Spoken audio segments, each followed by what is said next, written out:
Zach, I am very excited for this episode. It is going to be a lot of fun. We are doing another screen share episode today. We had such a fun response from the last one. We thought it would be a great idea to dig a little bit more into Meta Ads Manager.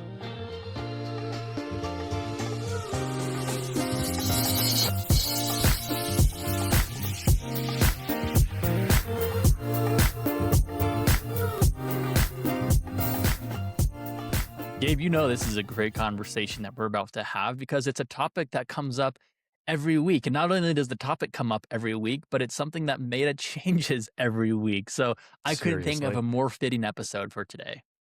Yeah, that's a good caveat as we're getting into this conversation is this stuff does change frequently. I think that's very fair. But there were some very large systematic changes that happened earlier this year that I think we're gonna get into today and talk about kind of why they made some of these changes and frankly why they're beneficial for a lot of businesses, maybe not necessarily for BSP businesses, which is again what we can get into today. But we're not talking about. I think one of the big caveats here that we want to put at the front of this too is we're not talking about boosting posts. Oh gosh, we're talking I hate about that button. And let's be honest, Gabe, it's there's such an a easy reason button to click, though. Then there's a reason it's so easy for people to click, right? Yes. It's easy to click because it's basically just throwing money, into I too into love a throwing into a money hole away. that you're never going to get. Yeah, you're never going to get anything out of, for sure. So yes, there's a reason that it's easy, but we're not going to talk about that today anymore. I promise. We are going to go through Meta Ads Manager proper and talk about best practices, talk about some of the things that we see. There's so many knobs and dials in there, and I've seen people in the past get a bit overwhelmed by all of the options, and there are a lot of options, but we want to really drill down into what are the things that are going to be impactful. How can you build a campaign from the ground up, and just share those best practices for our industry specifically that are hopefully going to allow people to be more effective with the ads that they're running on Meta. And it might look scary, Gabe, to your point with all the knobs and dials, but I made the comment to you yesterday of we've done this so much we could do this in our sleep, right? And I hope everyone listening can get to that point. I think when you start to understand what's happening in each step throughout, creating an ad, when you go beyond boosting a post, it does look a little daunting at first, but then when you start to think about your campaign, your objective, what you're trying to accomplish, it starts to click. And Gabe, we're going to talk a lot about Ads Manager, but I think one of the biggest mistakes I see is when communication service providers go to make an ad, they start in Ads Manager. And the reality is, my opinion here is Ads Manager is the last place you should start. It's the last place you should go when creating an ad for Meta. Number one, think about what you're trying to accomplish. You need to address this question before you even start. Otherwise, your campaign is going to fail before it's even built. What are you trying to do? Number two, what action do you want someone to take? Do you want them to go to a website, fill out a lead form on Facebook, call you? That's another action someone could take. But what are you trying to get people who see this ad to do? And then I mentioned that website. Do not. I will say this 100 times throughout the episode today. Oh, I know exactly what you're going to say here, Zach. Do not build a Facebook ad and send traffic to your main website or even to your contact us page. Those are the two most pages I see the most often. Just sending people to your home website. What a terrible idea. Again, you're throwing money away because if you do this nice ad for maybe a retention initiative, a Wi-Fi optimization, targeting parents, families, whatever this may be, whatever your objective may be, and you send them to your homepage, they've lost the invitation in the mail. They get to your homepage and they're disconnected from what the ad was actually promoting. So have personalized landing pages. Don't send people to a contact us page. Don't send them to your homepage. And you can send people to a lead generation page for that ad, personalized for that ad. But again, do not send them to your homepage. Also, don't blindly use the call to action to have them call in on your phone. Again, without having any specific campaign objective in mind. So, Gabe, I don't know how many times I can repeat that or reiterate that here today, but the last You thing you said need it to so do. much, I knew exactly what you were going to say when you started framing it up. And we hadn't even talked about that in the prep or run up to I this. told you we can do this in our sleep.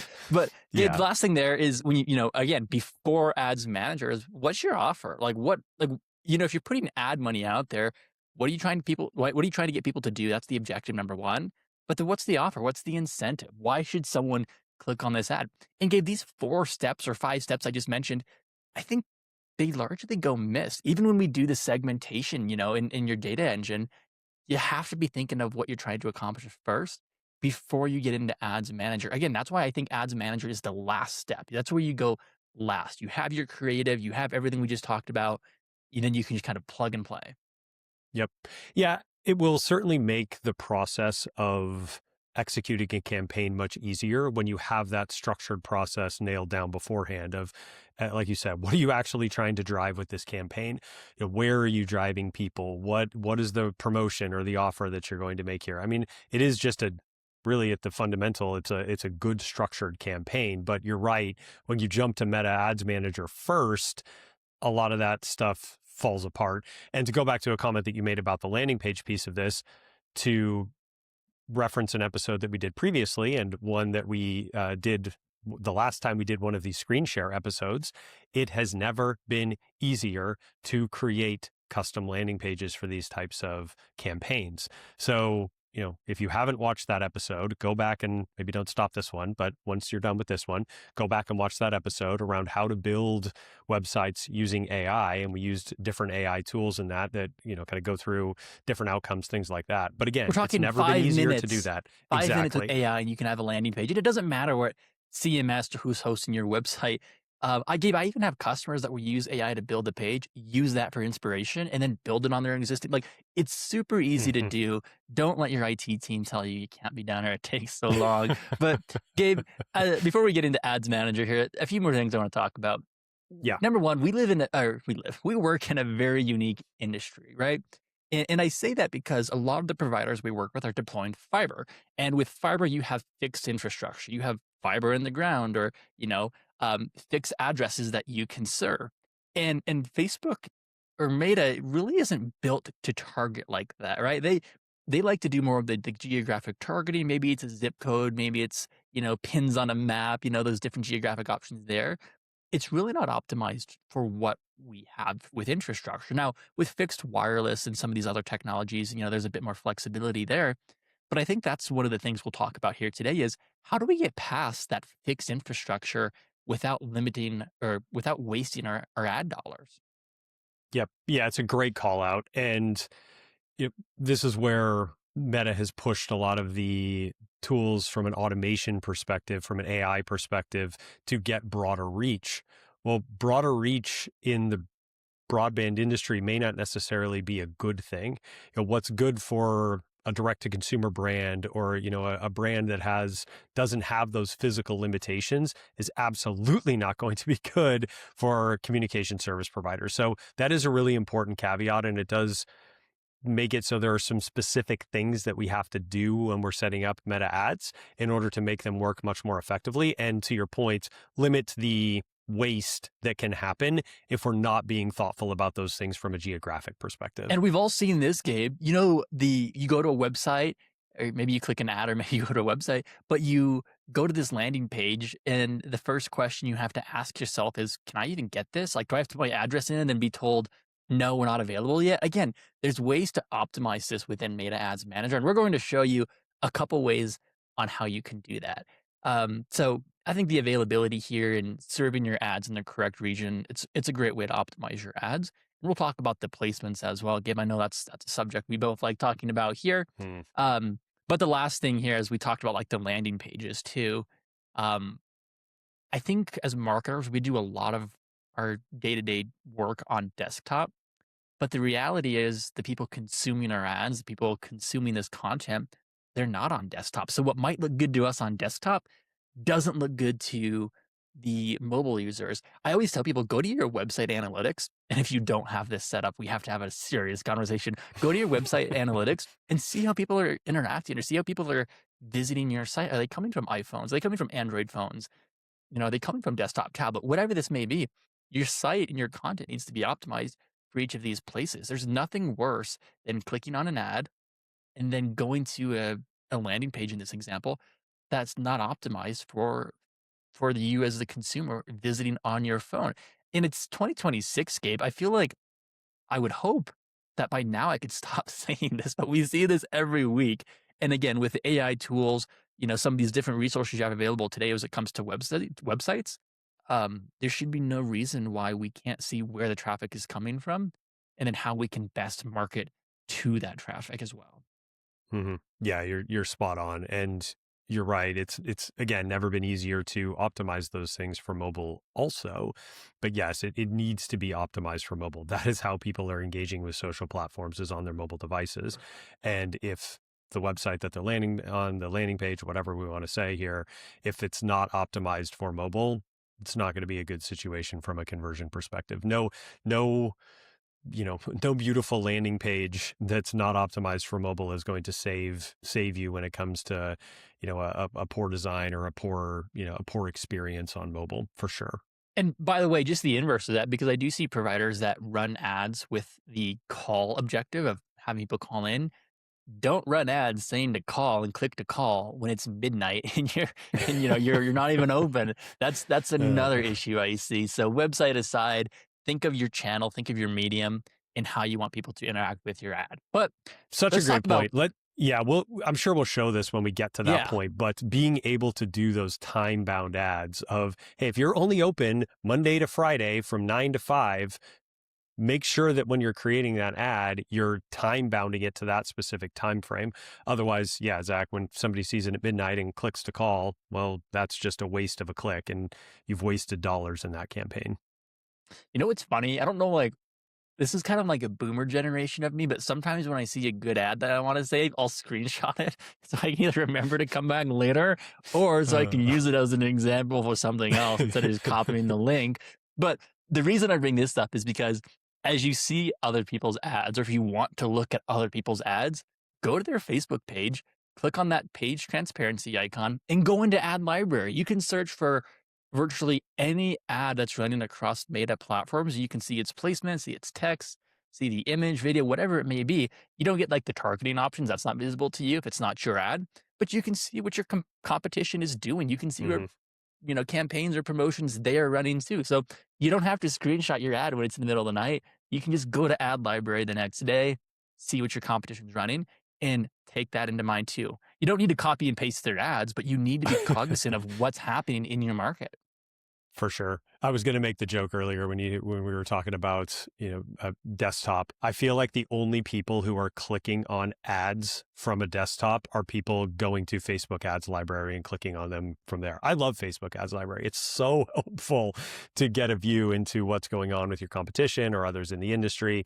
Go find companies that you like and you think you're doing a good job and see what they're doing with their ads. But yeah, I feel like the only people who actually click that link from a desktop are people who are going into Facebook ads library. Yeah. And before we get into actually building an ad, the last thing I want to talk about before we show you it is Advantage Plus. And Gabe, this was a hot topic, a couple of years ago. It started out, I believe, with Advantage Plus placements. And the issue with placements is Facebook is going to try to get you to put your ad across every possible placement on Meta, regardless of if your content is optimized for that placement or not.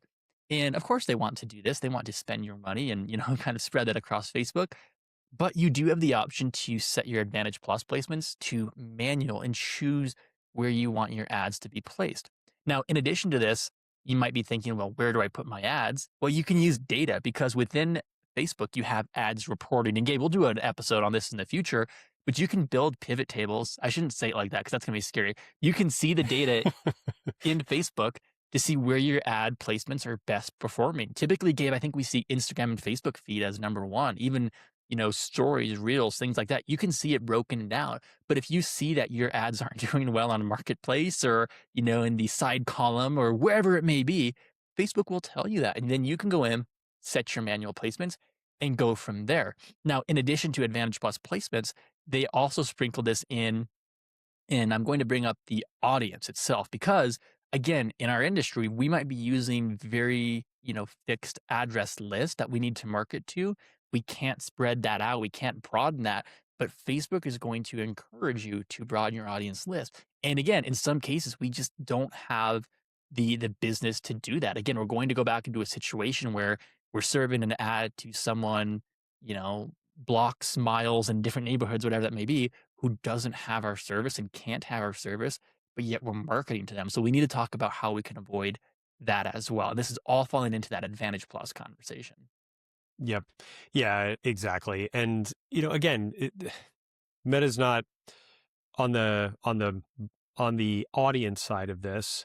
It makes sense for a lot of industries. If you're trying to sell shirts to 40 to 50-year-old guys, well, your market is a lot larger. You're not bound by specific geographic limitations. Whereas when you're a broadband service provider, you have very, very specific areas. So something like Advantage Plus for audiences doesn't really work well in our industry. That's why flipping back to some of those manual setups from an audience perspective become much more effective.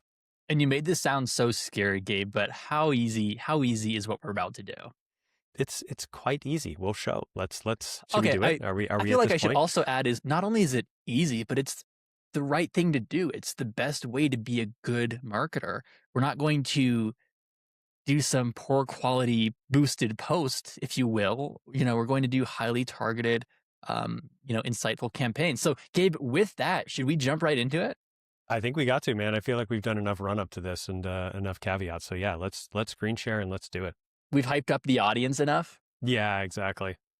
I feel like Perfect. I just need to let you cook now when it comes to all of this. Like I just need to just get out of the way and just let you do your thing. No, I want your insights too, Gabe. But here I am an ads manager. So I've gone into business dot facebook.com or whatever the URL is these days. And now I'm in my ads manager. But one thing before we get started here is you see this little AI button here, Gabe? If I click on this, you can actually ask Meta questions on how you do something specific with your ad. So it's really that knowledge assistant. If you don't know something, if there's something Gabe and I don't cover, you can jump right in here, send out your question, and it's going to go out, gather that information, and give you a response. You can upload files. You can actually read existing ads that you might have in market. So I'm in my demo account here today, so we might not see as much of that rich data, but you can see all of this through this AI tool if you ever need help. Where that can be really helpful too, as well, Zach, is related to the reporting bit that we were just talking about a moment ago. Having that Yes. insight into how to create reports, what the reports mean, how to create those, different slices and dices with pivot tables and things like that. That could be a really great way to leverage that AI. Well, you see That's the built analyze directly into button the here. I don't want to platform as get too well. distracted Yeah, here, Gabe, but we're going to come yeah, I back to know. that in the future. Yes, that probably deserves a whole episode on its own. Okay, I will So shut up. no, I Tell us about I want you to campaigns. chime in here, Gabe, because I just clicked on create ad. And now if I scroll down here, I have a few different objective types. And I think the most common one I see is going to be traffic. You can see what Facebook tells you it's good for: link clicks, landing page views, things we just talked about, Instagram profile builds. There's some brand awareness in here as well.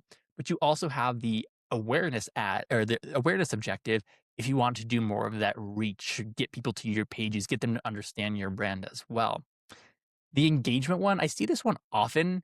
I'd be very curious to hear the data behind what people are seeing in the field here. Again, this is more for messenger, responses, things like that, calls. The other big one I really see though is going to be leads. This is Mhm. where you can build out your form on Facebook or on Meta and then have it across their different mediums as well. And then you can actually go into their lead manager and see anyone who's submitted their form as well. So there's 6 different options here, but I really think traffic number 1 is the one I see the most, awareness and leads. Gabe, Agreed. what do you typically see? Yes, for sure. I would say traffic definitely at the top of that list by a long shot. The awareness one potentially a little bit as well, especially if you're maybe going into a new market and you're trying to get, visibility for your brand in that new market. That's something where awareness could potentially be helpful. But from what I've seen, traffic tends to be the dominant player here for sure. Yeah, and when I think about a CSP, I think of 3 main categories of ads. Number 1, acquisition. And when I'm looking at this list, Gabe, acquisition, what does that fall into? You Uh, just uh, said leads. Traffic. Yeah. Yeah, lead. Well, traffic or leads, right? Although I Yeah, would say most people are probably running traffic ads when they're doing acquisition. yeah. I think win back is a good one for Hmm. traffic leads or even sales. Even if you're doing any bringing people back into that sign up flow. But the last one here, retention. This is where I think we spend most of our time is how you retain your existing customers. And I feel like a lot of BSPs forget about this one. And I mean, I don't feel like I see this. They forget about their existing customers, but you still need to market to your existing customers. So that's that retention component here. But Yeah, Gabe, for this 100%. demo, I'm going to leave it on traffic. And this is where we're first prompted with some of that Yes. Advantage Plus. Step one, we only Mm. made it into step one, recommended settings versus manual traffic campaign. Gabe, based on everything we talked about today, where should I be going? Well, if we weren't running a CSP, then recommended settings might be okay. But because we have some very specific challenges for our industry, we've got to go into manual traffic campaigns so we can change some of those knobs and dials. That's exactly right. So here I am in my manual traffic campaign, and this is where I feel like a lot of people get overwhelmed. But like, let's break it down. There's three steps. Number one, traffic campaign. Number two, ad set. Number three, the ad itself. So here I can give my campaign a name. And for me, I might just call this, whoops, I don't want to save that. I might just call this my June demo. I Yeah, and can save this as a can we template as I want. can we talk about names here for a second? Oh, yeah. Because this is something that's important. The name seems potentially like it's not that big a deal. It's a big deal because when you start running multiple ads, if you have not done a good job from a naming convention perspective, your ads manager is going to become a mess very, very, very quickly. And it's going to be very difficult to get back to ads that you've run previously or find ads that you've run previously. So having a structure or a rubric or whatever we want to call it, but having a naming convention structure becomes really important here to make sure that it doesn't become just total chaos. Especially if you run multiple ad sets or multiple traffic sets within a single campaign. And you can kind of see on the left-hand side how this is stacking up. Now, we're only walking through one today, but keep in mind you can do multiple within this set. So great call out there on the name, Gabe. The next big thing here is going to be your budget here. You can do your campaign budget or you can do your ad set budget, again, depending on how many campaigns or how you want to distribute that budget across your campaigns. And we're actually going to define that in the next step here. But really, the last couple things here on the first step is going to be your A/B test. Gabe, you know me.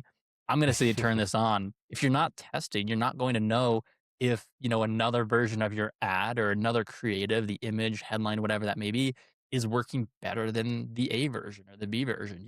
So I always recommend doing A/B tests.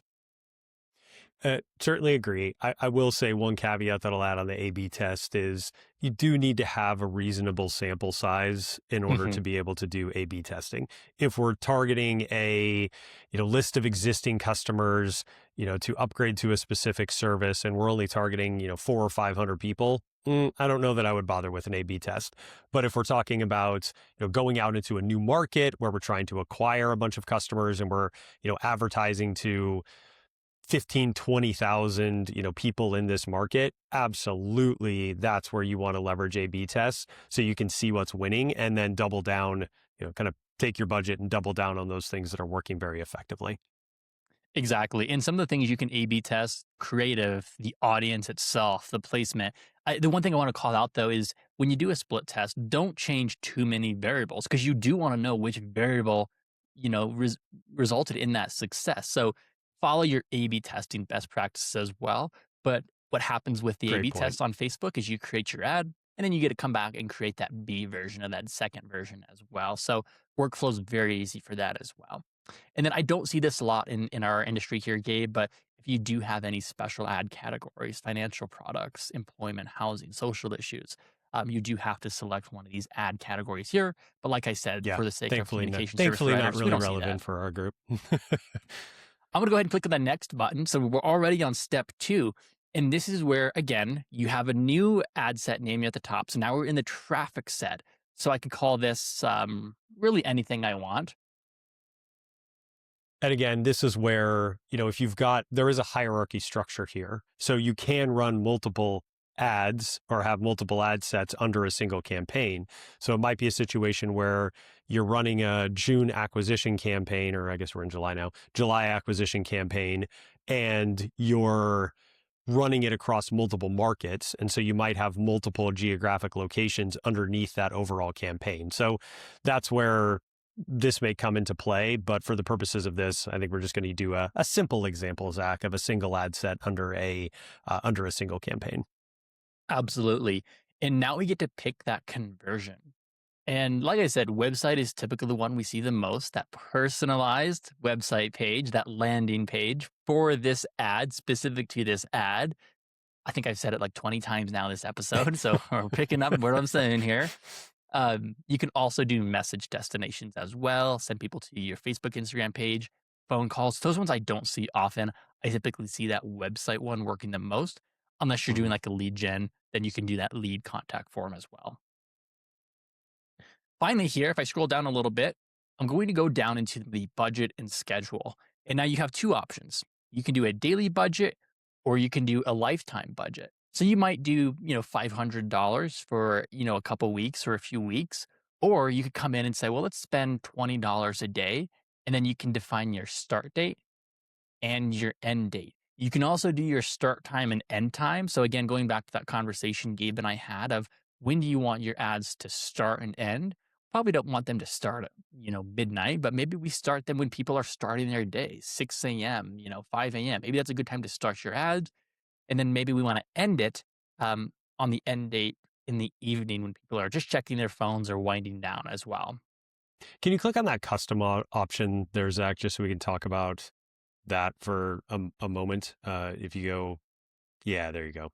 Yeah, and you've got some options there as well from how long do you want it to run for, if you just want to do it for a couple of weeks or 30 days or whatever. So some good options there too. But a lot of flexibility from both the timing and how long do you want this to run.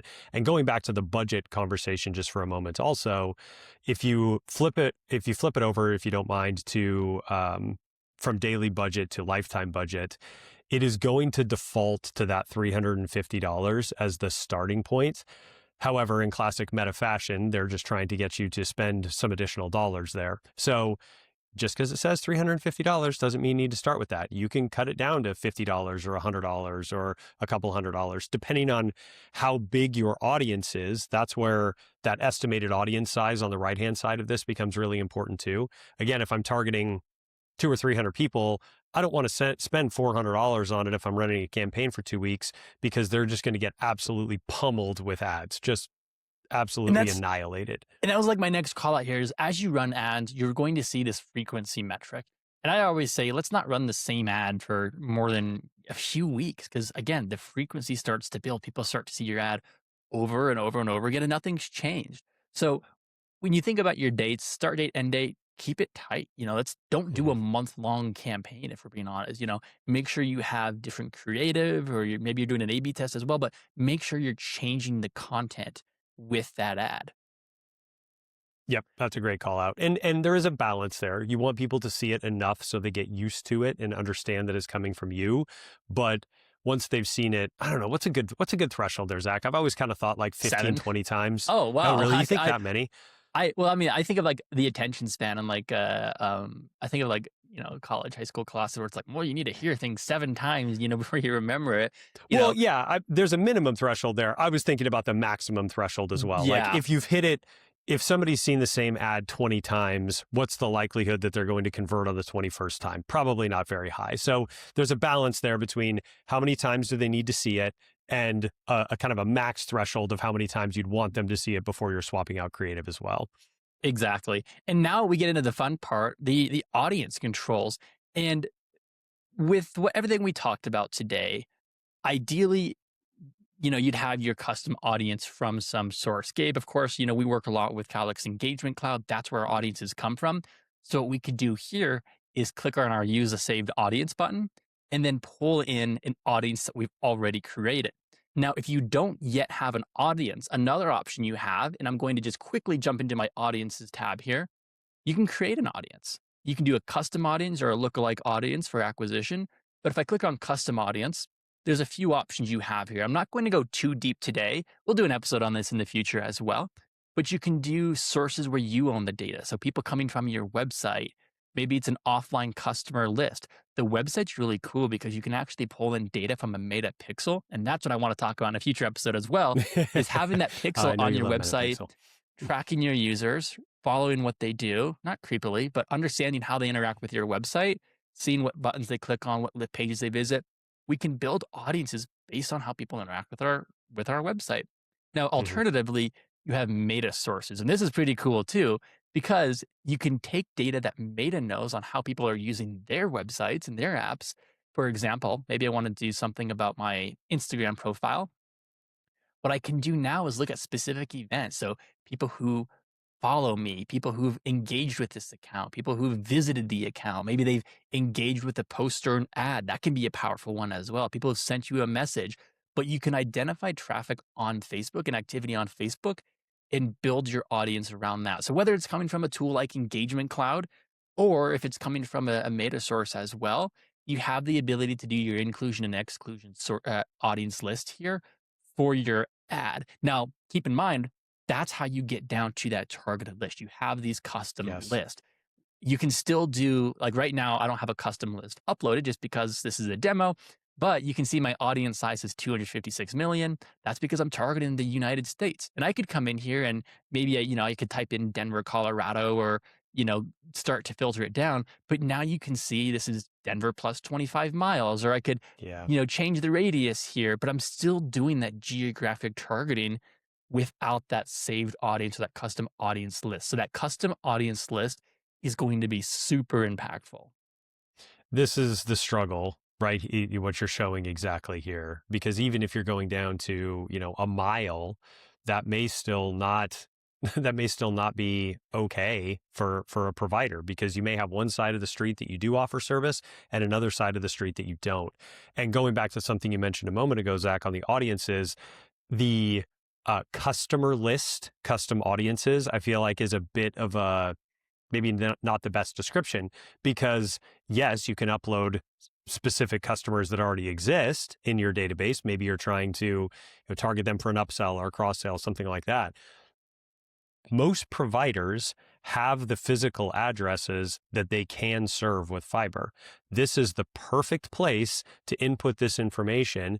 And to go back to your engagement cloud conversation a moment ago, I would say upload it there, filter it, really do some targeted campaigns from that perspective, and then push it over here.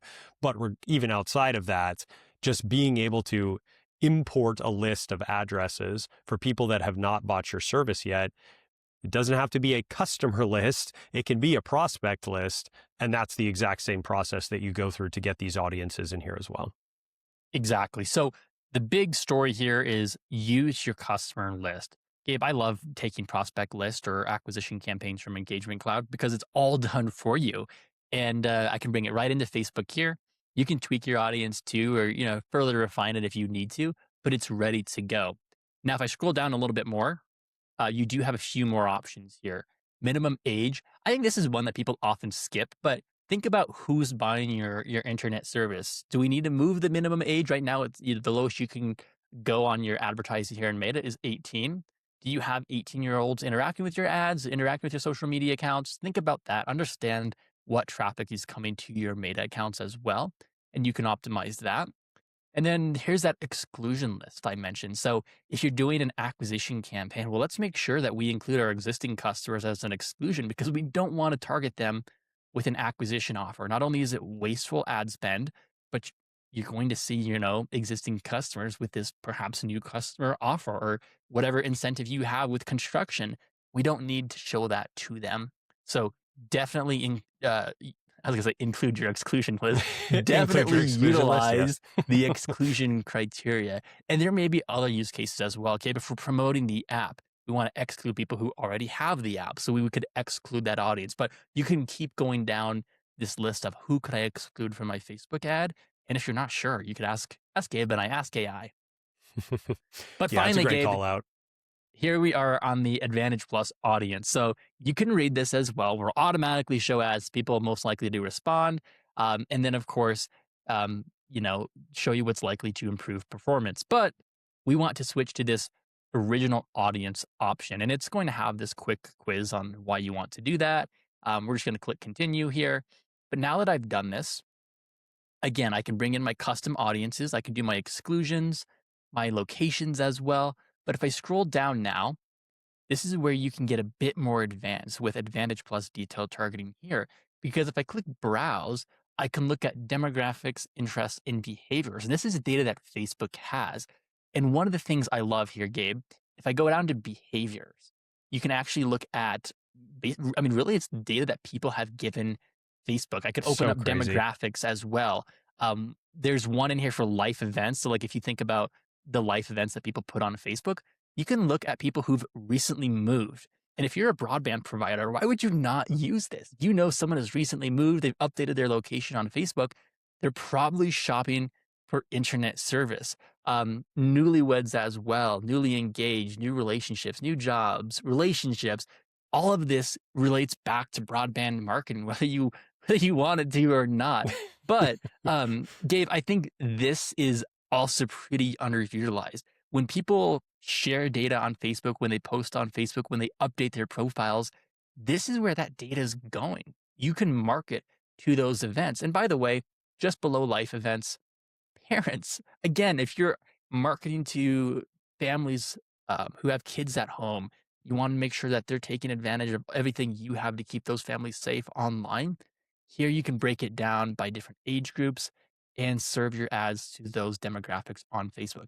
This Well, data and what I is really very love about powerful. that, oh, very powerful. And what I love about that one in particular is the age groups of the children as well. So, if you're if your kid's less than 12 months old, you're probably not worried about what they're doing online. But once they get into the, 13 to, I forget the exact numbers there, 13 to 17, well, then I'm very concerned with what they're doing online.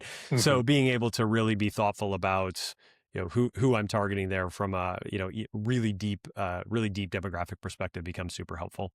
I mean, interest is another great category here because interest, break it down to technology, consumer electronics.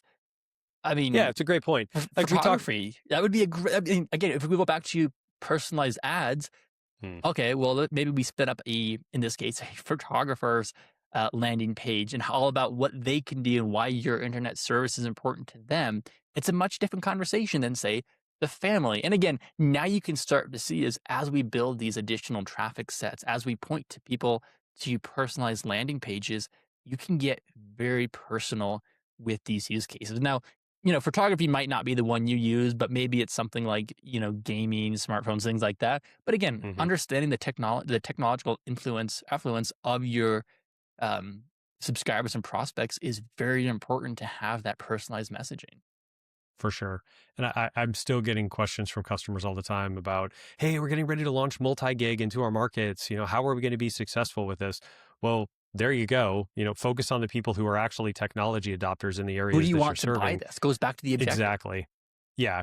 Because, if it's, a mid 60-year-old person who barely has a smartphone and isn't interested in technology, I don't know that I would waste my money marketing my blazing fast 5 gig service to them. It's being thoughtful Exactly. about who we're targeting and also who we're not targeting. And just to kind of show you an example, so I haven't done much in our demo environment today, but throughout this conversation, I think we started at like 242 million estimated audience size, and we're already down to 6 million. So, Gabe, I Hmm. think we're doing a pretty good job so far. But the last thing here on this page is going to be the placements.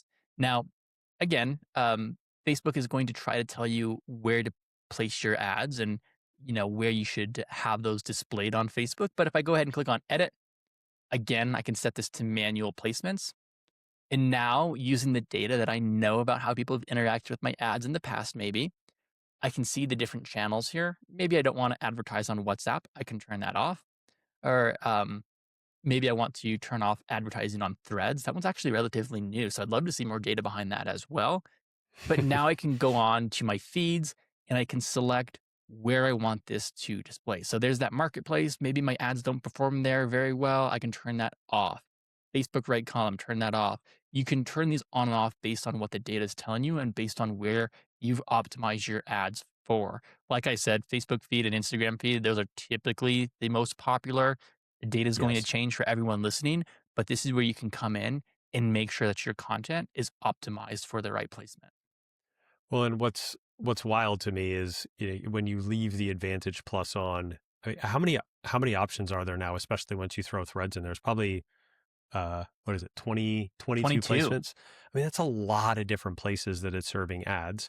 And that's trying to think of the right word. I guess watering down the message maybe a little bit, maybe the right term to use there, where it's just kind of blasting it out across.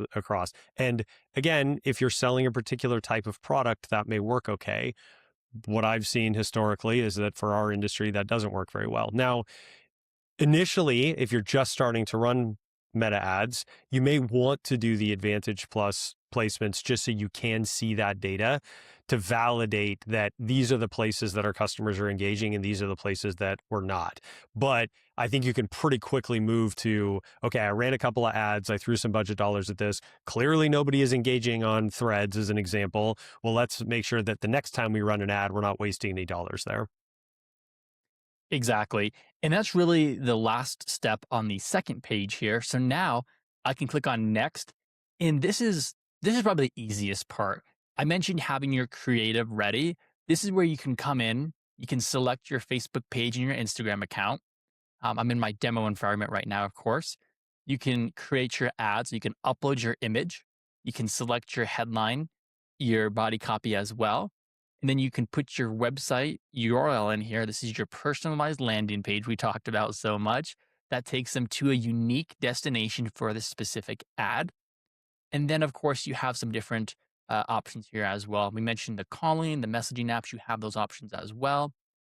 Your ad creative. I won't walk through this today, but again, it's just as simple as uploading that image that's been sized for that channel appropriately. And if you ever have questions on what size content to use, quick Google search your way there, and that will help you out as well. The Meta AI might even tell you which size content is best optimized for those placements.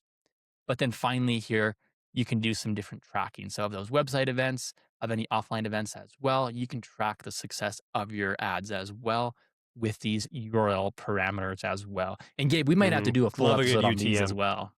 Yeah, exactly. That's definitely something I would recommend, because then you can really see in Google Analytics and other tools like Clarity, where the traffic is coming from for these specific ads that you're running. So it is definitely beneficial, and it's pretty straightforward because And you can, I as Zach is just showing here, it's got those dynamic fields that are going to pull in based on the information that you put in earlier in naming conventions and things like that. And I was going to go back, Gabe, to your comment about how important naming is. And again, this is another reason it's so important because your campaign names, your ad set names, your ad name. This is where that data is going to flow in. So if you want to quickly understand, the data that's flowing as your ads are live, this is again another reason why you want to make sure that's clean. So from here, Gabe, I can click on this publish button, and this ad is off. And the cool thing from there is once your ads are live, all of that data we talked about, you start to get reporting on. So in a future episode, Gabe, I definitely want to dive into more of that ad reporting. But for now, everything we talked about today should get you started. And I think the big thing here, Gabe, is there's two big things here. Number one is we're optimizing what we do for business outcomes, right? And then number two, Ads Manager isn't about finding these secret settings. It's about giving Meta the clearest possible signal of who we are trying to reach inside a footprint that Meta, although they might try, they can't guess. So, what success actually looks like on your end is all dependent on how you configure these ads, how detailed you get in your targeting, and how you use the data that you have on your existing customers. Gabe, Mhm. there's so much we could do on Facebook. I do want to talk more about audiences and ads reporting in the future. But Gabe, are you ready to do your first Facebook ad here today now? I'm ready. Let's go do it. I Yeah, say as it's if you haven't done 100 plus, but it's a step by step process, really is, and I hope this episode helps, Gabe. As always, we're always around to answer any questions or provide any feedback. Buffering@calix.com is our email address, but there's so much more we can talk about on Facebook, Gabe. But I just love I love good marketing. Indeed. Well, and here's the balance: is there are a lot of knobs and dials in there, but you don't need to play with them all. There's a handful of things that are going to be really important for our industry specifically. The geographic targeting that Zach went through being probably the most important one. So you don't have to go in and do every single option. You don't have to go through and really, you don't. As I know you don't want me to say this, Zach, but you don't have to do A/B testing. There are some things that you can hold off on until you get a little bit more comfortable with it. But doing these, you're just going to get more and more comfortable as you actually start running them. The data is going to feed back, as Zach was saying, into the reports, so you really get a clear view into what's working and what's not, and then you can very quickly iterate. My favorite part about digital marketing specifically is the speed at which you can iterate, because because of the Real-time speed you're insights. getting data. Exactly. It's real-time insights back into the platform to really get an understanding of what's working and what's not. And that's why I get so enthusiastic about things like Meta Ads, because it's relatively inexpensive and you're getting that immediate feedback into what's being more effective for your organization. I'm biased, but I think it's relatively easy to use. And I know like someone listening to this podcast is like, no, it's not. But the reality is, as you start to use it, as you move away from clicking that boost post button and build actual ads based on your data, it becomes that's where you become more dangerous, because you get to the point of, Gabe, you mentioned like you don't need to touch every setting, but you will get to the point where you do want to touch every knob and dial, and Yes. you'll know how to do it.